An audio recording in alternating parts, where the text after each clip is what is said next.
Hey, it's your girl Barbie J here. Hope you all are doing well. We are talking about Tyler Perry's comedy drama, Sistas, Season 4, Episode 10, Our Favorite Places. And we heard that line out of several people's mouths during this episode. Now, I really like this episode. It's pretty good. It was a pretty good episode. It wasn't as exciting as the last week, but this one was pretty good. I enjoyed it. And before we get started going into detail about this episode, let's take a moment now and subscribe to Barbie J's channel. Hit that subscribe button, then hit that notification bell, and it'll let you know every time I upload a new video or content. Then I ask that you smash the like button, write a comment, and share the video. So what do I say, y'all? Subscribe, like, comment, and share. Now let's get going. So, of course, this episode began the way it ended.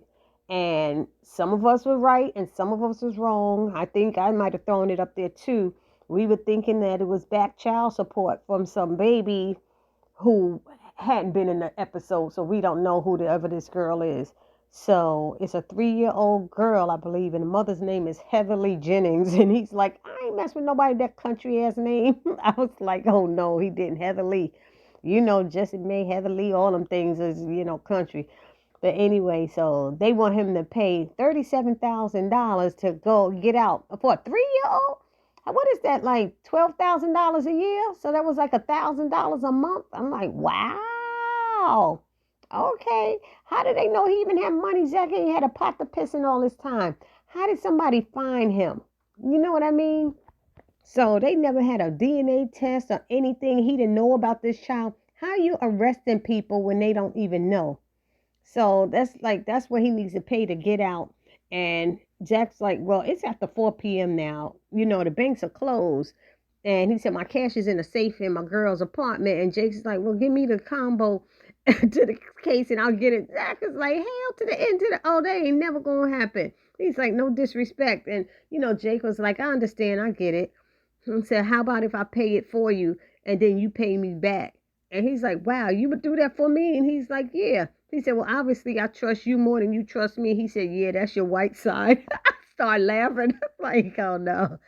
Anyway, Jack told Jake, thanks, for not telling Fatima. And he was like, he figured you want to tell him himself. He wanted him to tell him himself. And he's like, good luck with that, man. He said, but how is it that this dollar amount, how did they get this dollar amount? I'm sitting there saying the same thing. How did they come up with this dollar amount? And that's what he has to pay to get out of jail. And they haven't even done a DNA test. It don't make no sense. And he was saying, I ain't going to never get my money back. If I paid her this money and it's not my child, I'm not going to get my money back. And what the judge should have been doing is ordering a DNA test first before arresting the brother, He didn't, anyway, that was just weird for me. It really was. Then we got Danny and Andy looking nice. Danny looked nice. Andy's fierce as always. I love that top. And they're out talking. And Danny lets her know it's been a real long time since just the two of them hung out and said, they need to do that often. And she said, I guess you want someone else's advice other than Karen's. And I will say, keep all that stuff, keep all that ish. I was laughing. I said, because she already knew why Andy was inviting her out, because she never invites her out. But, Danny was looking really amazing. I was shocked with the leather. So Andy said she wanted her honest opinion, and she gave it. And she said, basically, you're going to keep dealing with Gary's ish until you're tired. And obviously, Andy, you're not tired yet. And Andy acted surprised to learn that they talk about her. She said, yeah, because Sabrina feels the same way, that she's going to keep it or whatever. And she was like, y'all talk about me? And I'm sitting there going, really, Andy, we going to play this game? Did they talk about you? Of course she does. She said, we all talk about each other. And Andy said, in a good way, right? And Danny said, in an honest way. And she kept saying, in a good way. She said, in an honest way. She said, the truth shall set you free. And then Andy asks her about Preston, and she tells him that they're not together anymore. She says, so you don't mind if he goes out with other people? And at that moment, who walks into that Olive Park but Preston with another black female? Mm, mm, mm. And so that female, they sit down, and Danny and Andy finish talking and having their drinks and stuff, and Andy says she got to leave, and Danny asks her to leave her credit card. And she was like, "What are you gonna spend it on? You gonna have more drinks, I presume?" She was like, "And probably order lunch order something for lunch tomorrow."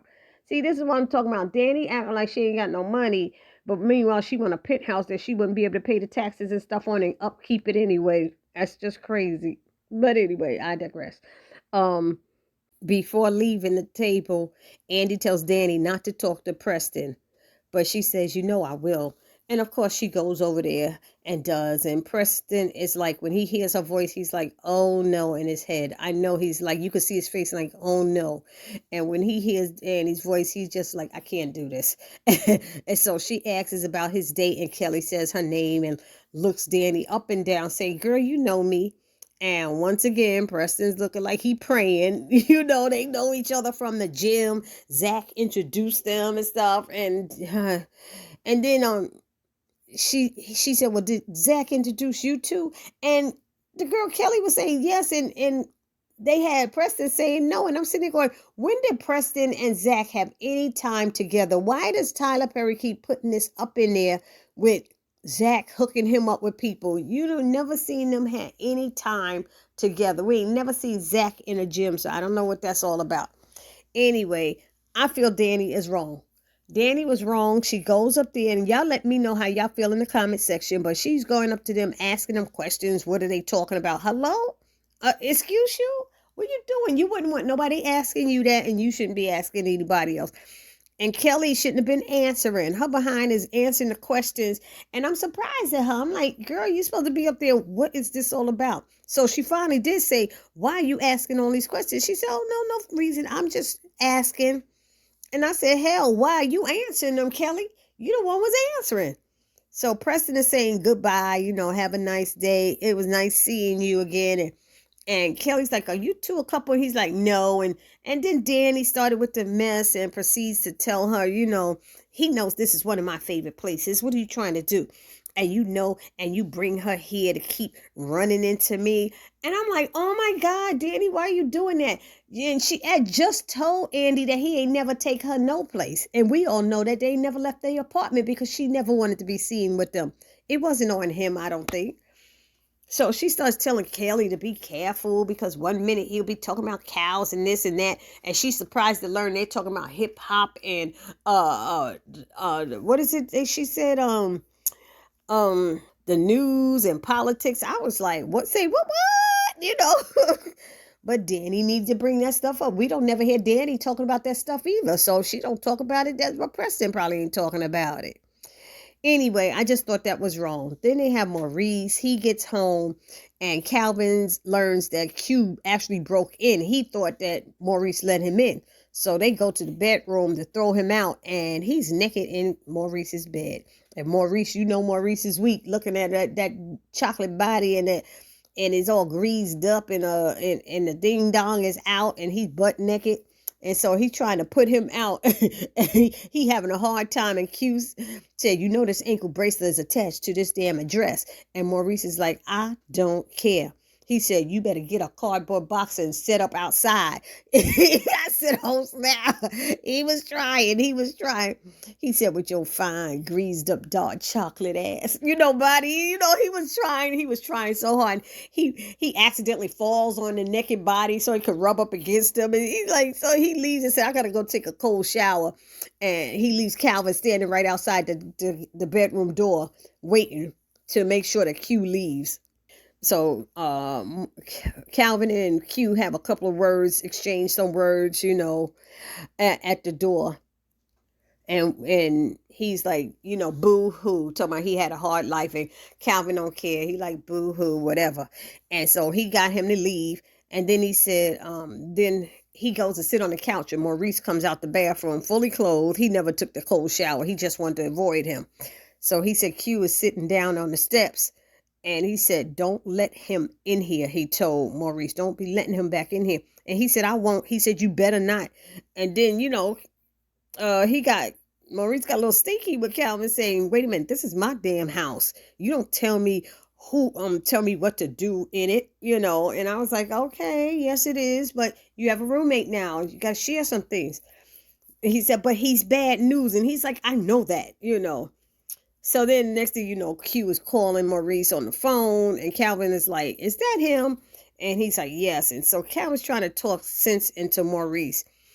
And of course, Maurice is like, Calvin, if you keep this up, Q gonna be my new roommate. And Calvin said, and all your shit gonna be stolen. I said, he's right about that, including your heart, he said. And that stung, I think, Maurice. He said, well, don't you worry about my heart. He said, I won't, because you sure not worried about it. I said, oh, okay. Okay, he had a point there. Then they show Pam telling Karen that she found out Jenna is a cop and had a warrant for Zach's arrest. And she was like, what? And Karen jumps up and she's like getting her stuff together. And Pam is like, what you doing? Where you going? Oh my God, you're still in love with him. And she's like, look, do some work or something like that. She said, girl, the shop is closed. It's after hours. She said to go home or whatever it was. And Pam was like, you shouldn't go there. And then added, she just after that DICK something like that. But Karen jumps up just to run to Zach's house and so she can hurry up and tell him. And then she called him. She said, why you gonna call him biatch and go to the house? That don't make no sense. Pam is trying to tell her, check yourself. I mean, she got a woman. He got a woman now. You can't just be jumping up there and stuff and running to this man's house. So then we have Danny. She goes to Sabrina's to tell her what happened. And Sabrina's like, huh? You and Andy, what's that all about? And she said, you know what it's about. She said, well, Gary, yeah. So he was there. So she tells that Preston was there with a sister that Zach knows, and Zach is hooking him up. I was like, come on, why are we saying that? Because that was confusing when Preston saying no and Karen and this girl Kelly is saying yes. That was confusing. So Danny's thinking he's being a biatch, I can't wait to talk to him and get in his ass and all this stuff. And Danny admits to Sabrina she's feeling this new guy, Logan. He's cute and sexy, but she's still playing hard to get. And Sabrina let her know sometimes that doesn't happen.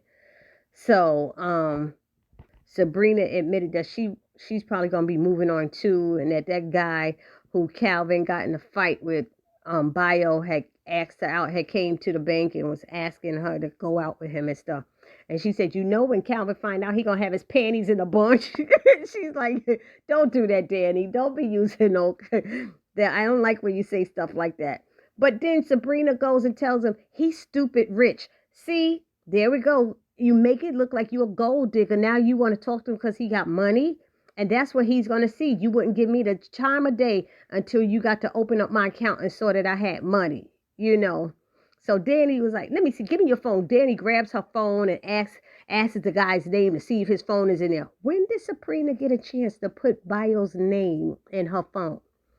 I don't know. Somebody put that down in the comment section because I missed that somewhere. So she proceeds to text him. She found the name. Sabrina told him the guy's name, and she who is it? Danny texted him to go out on a date for that night. And Sabrina's just sitting there saying, don't do that. Don't do that. And she said, I got plans with Calvin already. And she said, okay. And then she texted Calvin saying, can we reschedule tonight or something like that? I said, now, why would you do that? You should have just let her go out with Calvin. And then the next day, whatever, do the other guy. Go out with the other guy. So Sabrina's acting like she's upset. Yet not one time did she lift a hand to grab her phone back or snatch it or jump on Danny and say, stop, Danny. She didn't say none of that. She did not. Oh my God. I'm just so done with Sabrina, with the level of maturity and Danny, because Danny shouldn't be doing that mess, getting in the middle of other people's business, especially after the bull she pulled with Preston and Kelly. Now, what if I'm sitting there going, what if Calvin finds out why you starting stuff? She goes, why you starting stuff? Girl, please.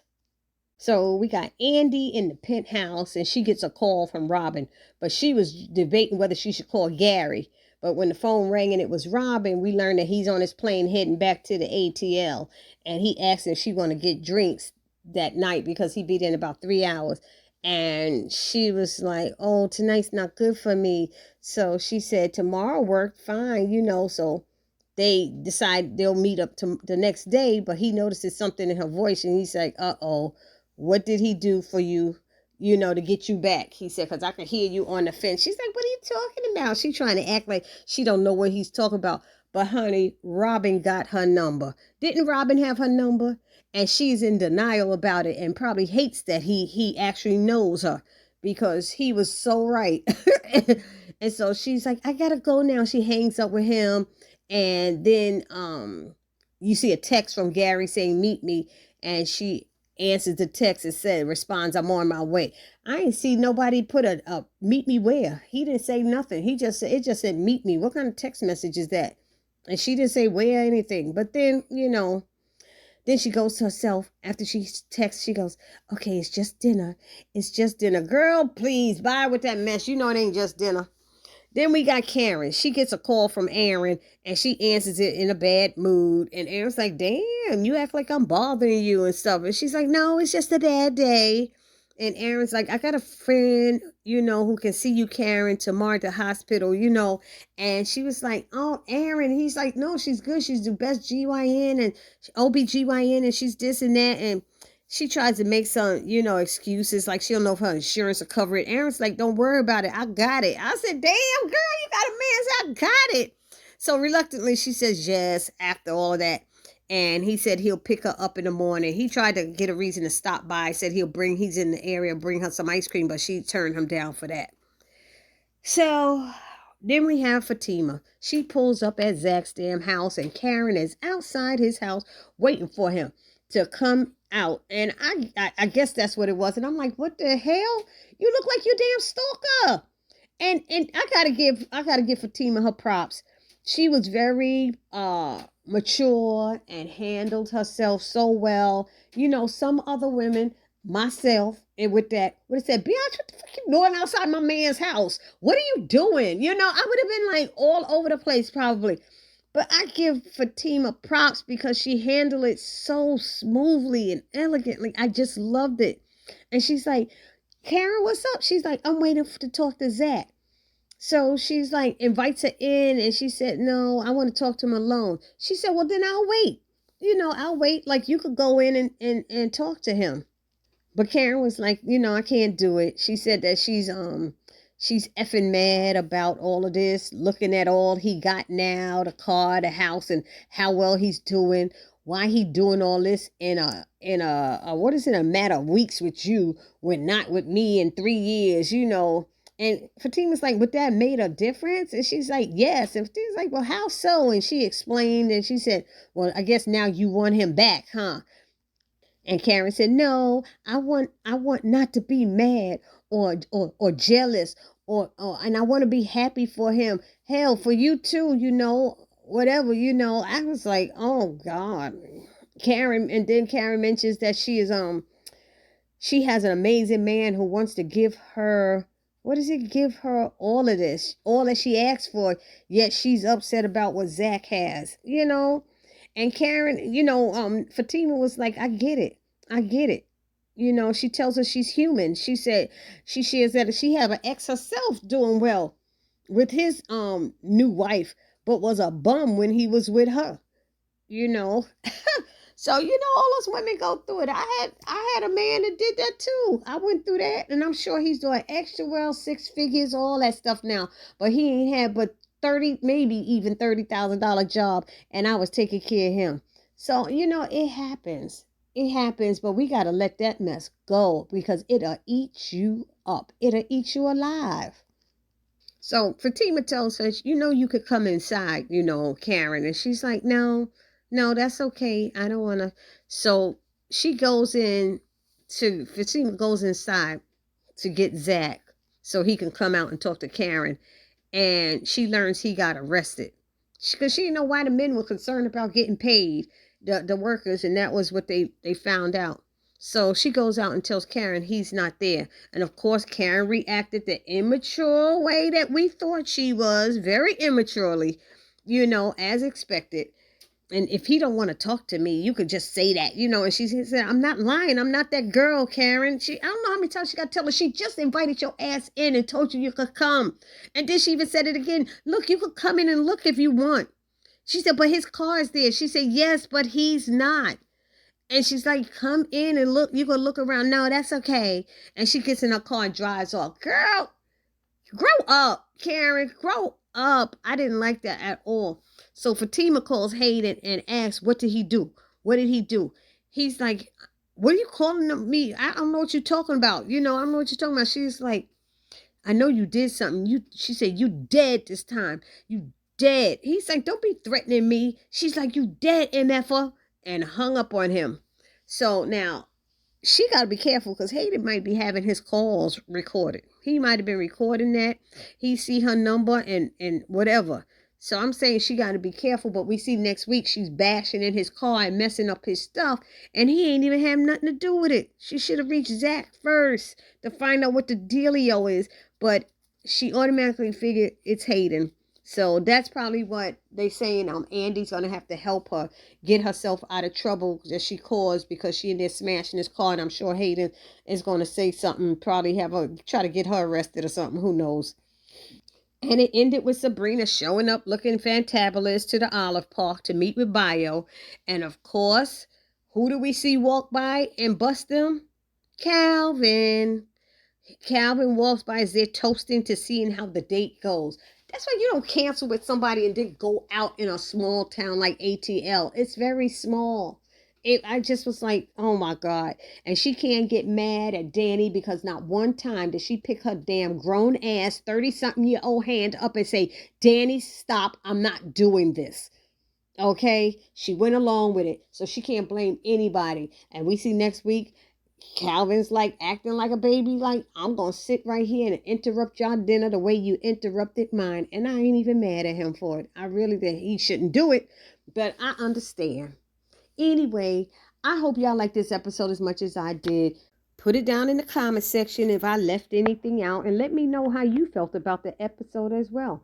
And I'll see you in the next video. This your girl, Barbie J, saying peace.